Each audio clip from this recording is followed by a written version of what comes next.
Okay, in these series of videos we're going to look at applying the 4 operations to algebraic fractions.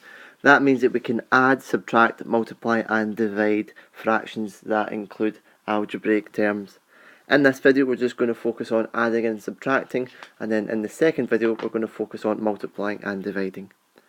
Okay, just to start off with a wee recap on adding and subtracting simple fractions with no algebra. What we need to ensure is that the numbers at the bottom, the denominator of the fractions, are the same. If they are the same, then we can add the numbers at the top. We can add the numerators. So we'll both get 5 in the bottom here, so it remains 5, and we can simply just add the numbers at the top to get 4/5. Okay, in this second example, we can note that the denominators are not the same. These are not the same. So what we have to do is we need to find the lowest common multiple between 7 and 14. That means we need to find the smallest number that 7 and 14 both go into. Okay, so in the 7 times table you get 7, 14. Okay, so obviously we're going to be looking for 14. Our second fraction we've not done anything to it, so it's just going to remain the same. To get from this 7 to this 14, I've had to multiply by 2. And in order to find out what goes here, I need to multiply this value by 2 here. So 2 2s are 4. I am now at the stage where I can add my fractions because the numbers at the bottom are the same. So 4 plus 3 is 7. So I've got 7 14ths. But note, if you can simplify your fractions, simplify it. Both of those can be divided by 7. And I'm going to get left with the answer a half. The same applies for fractions with algebra. We need to ensure that the denominator is the same. So they were both d, so I can go straight ahead and it's going to be something over d, and I just do the numerator. So 3 take away 2 is 1.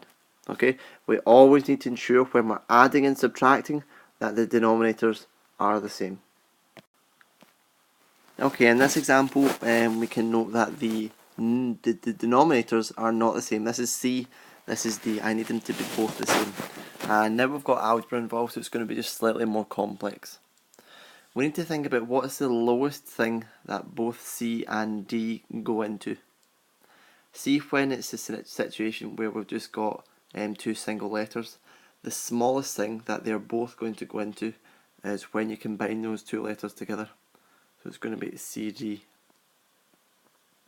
Okay, the smallest thing that it's going to go into is when we both multiply those 2 things at the bottom together.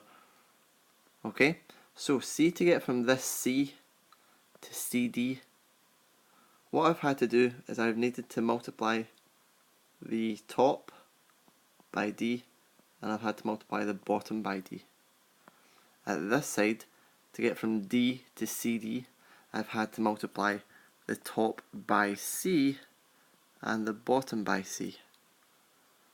Okay, so taking that further, if I then just make sure that I do what I've said at the top, D times 5 is just the same as 5D, and 12 times C is 12C. Okay, I've now got my numbers at the bottom are exactly the same, CD, or my term at the bottom is exactly the same. So I can simply just add the expressions at the top. And we're going to be left with 5D plus 12C. Okay, I've got a similar example here. I've got 8 over R take away 4 over S. First thing to note, we've got a takeaway here. We just approach it exactly the same, but the denominators are not the same. So when we've got a situation like this, the smallest thing that both of these quantities will go into is RS. That only happens in these situations here. Okay, so to get from R to RS, I'm going to need to multiply the top and bottom by S. And similarly on the other side, to get from S to RS, I'm going to need to multiply the top and bottom by R. So on the top, I'm going to have S times 8, which is 8S, take away 4 times R, which is 4R. Simplifying, I'm going to have 8S take away 4R. Okay, in this next example we've got a over 4 plus b over 6. Right, so we need to find the lowest thing that both 4 and 6 go into. The lowest thing they both go into is 12.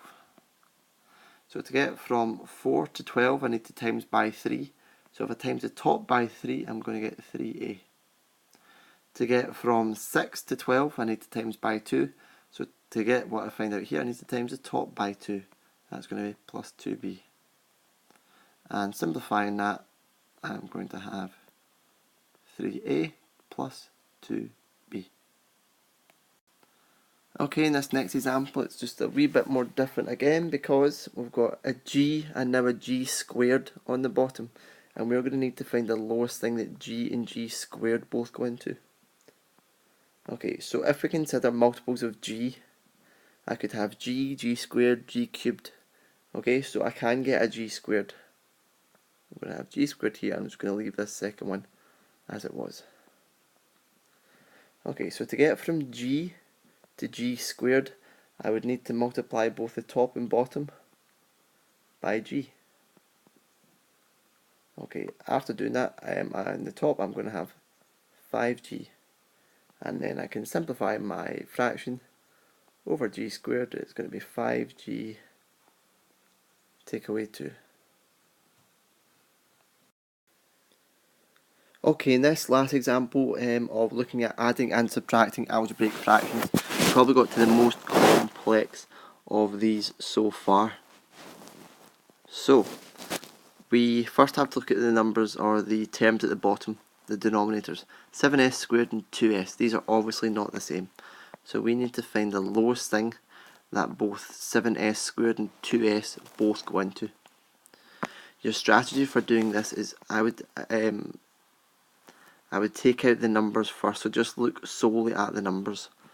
What is the smallest thing that both 7 and 2 go into? So thinking about our 7 times table and our 2 times table, the smallest thing they both go into is 14. And if we just consider this side first, to get from 7 to 14, I've had to multiply by 2. So I'm just going to put times by 2. Times by 2. And here, to get from 2 to 14, I've had to multiply by 7. And multiply by 7. So that's me worried about my numbers. I'm just going to worry about my letters now. Actually, I'm just going to fill in at the top the numbers I'm going to have. So 2 times 6 is 12. 1 times 7 is 7. Sorry. Right. Now looking at the letters, I've got s squared here, and I've got s here. Okay, so to get from s to s squared, I'm going to need to multiply by s on this side. So I'm also going to multiply by s here. Which means that on the top I'm going to have 7s, on the bottom I'm going to have 14s squared, and this one stays unchanged. I've now got the same term at the bottom, 14s squared, and then I can just write what I've got on the top, 12 plus 7s. Okay, so my method here was I looked at my numbers in the denominator first. The smallest thing, 7 and 2, both went into was 14. To get from 7 to 14, I had to times by 2, so I times the top by 2. To get from 2 to 14, I times by 7, so that's what I times the top by to get 7 here. Now looking at the algebraic terms, I've got s squared and s. So the smallest thing they both go into is s squared. This is already s squared, so I don't need to do anything else to this side. Here though, to get from s to s squared, I need to times both the top and the bottom by s. So I've got 7s at the top, 14s squared at the bottom. My denominators are now the same, so I can then just add my fraction.